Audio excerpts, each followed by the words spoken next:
Yes, bwana mambo vipi, timu ya Yanga inarejea hii leo kutoka nchini Morocco ambako walikuwa na mechi yao ya 5 ya klabu bingwa barani Afrika dhidi ya FAR Rabat, mechi ambayo ilikuwa ni maamuzi kwa upande wa Yanga, lakini waliweza kupoteza mechi hiyo kwa goli 1-0, lakini bado hawajakata tamaa kwa sababu wanajua fika mechi ya mwisho wanatakiwa washinde, huku wakimwombea matokeo mabaya FAR Rabat mechi yake ambayo enda kucheza na Al Ahly pale Cairo. Lakini nakukumbusha tu subscribe katika page yetu ili uwe wa kwanza kupata habari za michezo na burudani kila siku. Bwana timu ya Yanga hii leo inapoingia jijini Dar es Salaam, ahadi kubwa ambayo ameiweka GSM ni kuhusiana na Yanga katika mechi yao ya mwisho waweze kushinda. Kila mchezaji anapewa shilingi milioni 500. Hapa niko na mchambuzi wa masuala mazima ya michezo, atagusia kuhusiana na timu ya Yanga kama inaweza kufuzu kwenda katika hatua ya robo finali au wanaona inaweza ikatolewa kama msimu uliopita mechi ya mwisho walishindwa kufanya vizuri hapa nyumbani.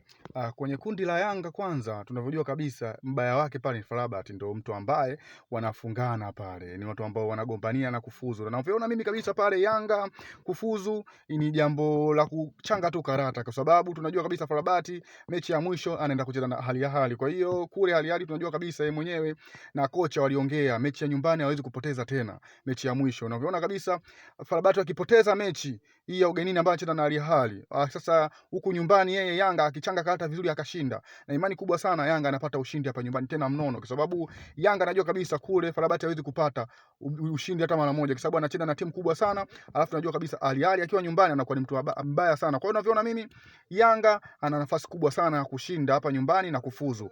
Karata tu akizichanga vizuri mechi ya nyumbani, akicheza vizuri, ana uhakika Yanga wa kushinda na kufuzu, kwa sababu FAR Rabat kushinda kule ugenini kwa Al Ahly ni ngumu sana. Kwa hiyo unavyoona mimi Yanga akijituma akashinda mechi hapa nyumbani na anafuzu bila shaka lolote, kwa sababu kule hawezi FAR Rabat kushinda mbele ya Al Ahly. Unaonaje kuhusiana na kitita ambacho ameahidi bosi wa Yanga GSM? Ameahidi kila mchezaji atampa shilingi milioni 500 kama timu itaweza kufuzu kwenda katika hatua ya robo finali dhidi ya JS Kabylie au waite JS kutoka pale Algeria. Hiyo ni morali nzuri sana kwa kuwapandisha wachezaji. Unajua kabisa wachezaji lazima uwape ahadi fulani hivi nzuri ili wajitume uwanjani. Siku zote hata mtoto akiwa shule ukiwa unamwekea ahadi nzuri lazima ajitume. Kwa hiyo mimi naona viongozi wa Yanga wana akili sana ya kuwapa hamasa wachezaji wao, kuwapa kiasi cha pesa wakiwa wakicheza vizuri uwanjani na wakifuzu. Kwa hiyo mimi naona ni jambo zuri sana la viongozi wa Yanga kuweka dau ili Yanga wajitume wapambane. Sababu hiyo mechi hiyo Yanga wanajua kabisa hiyo mechi ni lazima washinde, lazima waoneshe uwezo uwanjani wachezaji ili wafuzu. Kwa hiyo naona hiyo mechi itakuwa ngumu sana, na naona kabisa Yanga wanaenda kushinda hiyo mechi siku hiyo hapa nyumbani.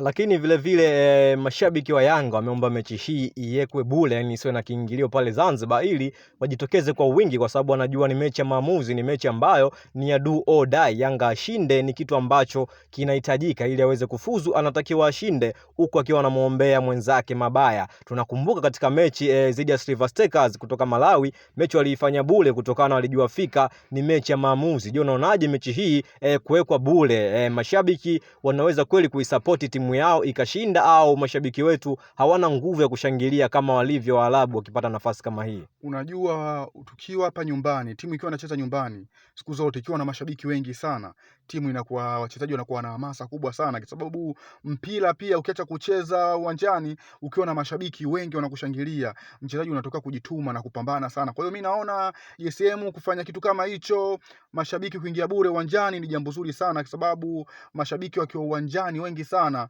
wapinzani wanakuwa wanapagawa. Kwa hiyo mimi naona jambo zuri sana walichofanya viongozi wa Yanga kufanya uwanjani mashabiki kuingia bure. Kwa hiyo ni jambo zuri sana, na naona kabisa Yanga walichoamua wamepania kweli ili wafuzu.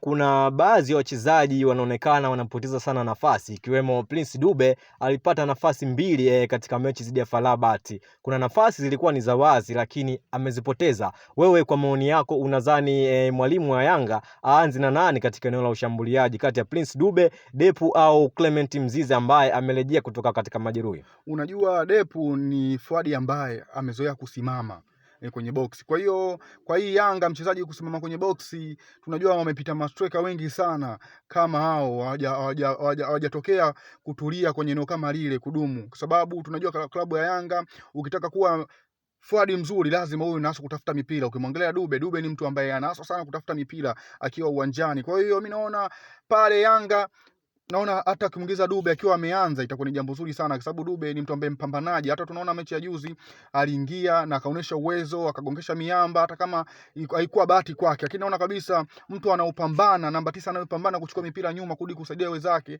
na kupambana, naona ni mzuri sana kuliko Dopu. Dopu ni mtu ambaye anasimama sana kwenye box. Kwa hiyo naona itakuwa ni jambo zuri sana Dube akianza, lakini vile vile ukimwangalia Mzize tunajua ametoka kwenye majeraha makubwa sana, kwa hiyo inakuwa kidogo hayupo fiti kama mwanzo, hawezi kuhimili mikiki sababu ni mechi ngumu sana. Kwa hiyo hawezi kukupa matokeo unavyotaka wewe, lakini naona naye ni mzuri akianza hata kipindi cha pili kama Dube akichoka. Lakini naona kabisa mchezaji wa kuanza pale namba 9 ni Dube. Dube akianza atasaidia sana, atapambana sana kwa sababu ana uwezo mkubwa, anashaonesha na ashacheza mechi ngumu sana. Kwa hiyo anaweza kusaidia akawapa kitu Yanga Afrika. Lakini vile vile kuna Mohamed Hussein pamoja na Shedrack Boka. Kama unavyojua mechi ya Yanga na Al Ahly, Shedrack Boka alionekana kama amechamba, lakini mechi zidi ya FAR Rabat pia goli ambao alifungwa ilionekana mpira umempita Boka tobo. Je, unaona kama Shedrack Boka kuna vitu ambavyo kwa hivi sasa amepunguza umakini? Je, kati ya Boka na Shabalala yupi awe anaanza katika mechi za Yanga? Kwa mimi kila siku naongeaga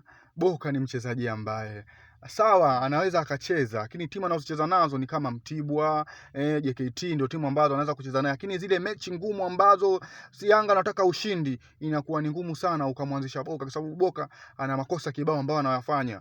Tunaona kabisa katika mechi hizi mbili ambazo kazicheza Yanga amepoteza, yote makosa yametoka kwake. Ukiangalia ya kwanza kabisa Boka ndo alizingua, alijigonga mpaka wakapata ile goli wakachomoa, na hii hapa ya pili yake wamecheza hii mechi goli litokea kwenye upande wake. Kwa hiyo mimi naona Boka hafai kabisa kuanza kwenye kikosi cha Yanga katika mechi ngumu. Mimi naona Mohamed Hussein Shabalala ni mtu ambaye ana uwezo mkubwa sana, anaweza kupambana, anaweza kuifanyia kitu Yanga Afrika. Kwa mimi ninavyoona Shabalala anapaswa aanze katika hii mechi kwa sababu ana uwezo mkubwa sana na anaweza kupambana akafanya kitu.